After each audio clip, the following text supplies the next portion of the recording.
Hey, Jeff here, your YouTube reviewer of New England brews. Welcome back from Long Trail Brewery of Bridgewater Corners, Vermont. This is the Long Trail Pale Ale. The Long Trail Pale Ale has only been around since 2010, and for some reason I thought it had been around a lot longer than that. So when I read that, I was actually kind of surprised.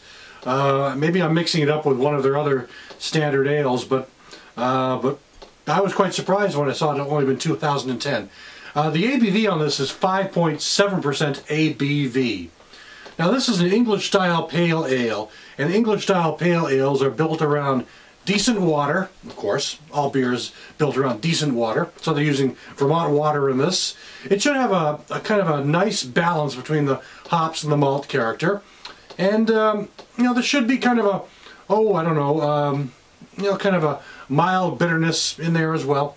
So that's what pale ales are usually like. They're fairly standard beers, and they're also very refreshing beers.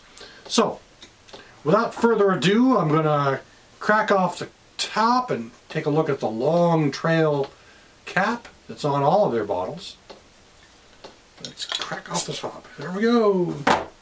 Put this over here. Give it a pour. Let's see what we have. You can hear raindrops maybe in the background, maybe see a little bit behind me. We're getting the first rain in my area that we've seen, extensive rain I should say, that we've seen in many weeks. And definitely needed right now because the grounds are getting kind of brown, quite frankly. So here is the pour. Okay. There it is. Now, they actually say they filter, this is a somewhat filtered beer, but you really wouldn't know it by looking at it. Right off the bat, you're getting a cloudy look. Cloudy copper amber tone, copper orange tone, with a decent fluffy head. It really just sort of sits up top there.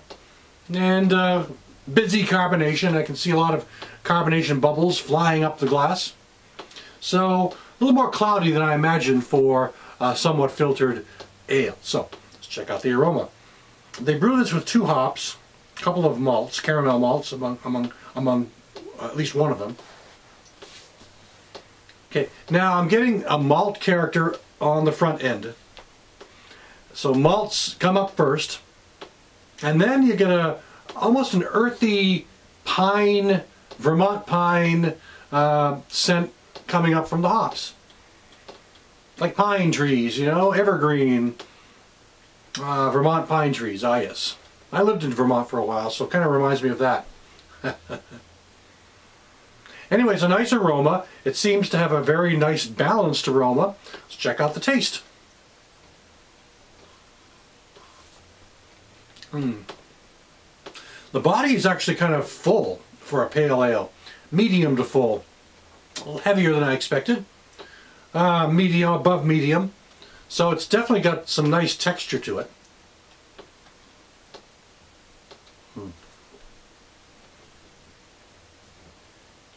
Yep, and the taste, similar to the aroma.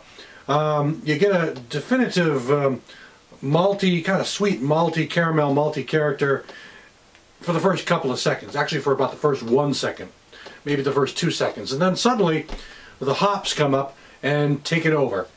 It brings out the piney hop taste. The piney hop aroma is also noticed in the taste. Pales are top fermented with the yeast, and they should have a creamy maltiness. And this really does have a nice creamy texture to it as well. I know I said it was medium to bold, but it's also smooth and creamy, I must say. And that's kind of nice. You see, the grains bring out the creaminess a little more so on that. Some pales can be kind of thin, and this one really seems to have been done well. But it's a really nice beer. It's Long Trail does a nice job with the beers I've had from them, and this one is really no exception. It's just another nice pale ale, very true to the style. The hops are a bit on the pungent, bitter side, they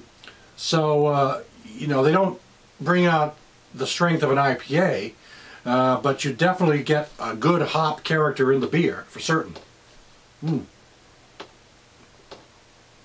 The head is lingering on, a little bit of lacing on the glass. So just really well-rounded, well-balanced, refreshing. Really a nice beer.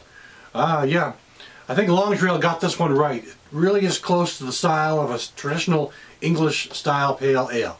I would highly recommend it. This is Long Trail Pale Ale. Thanks for stopping by. I'll catch you again next time.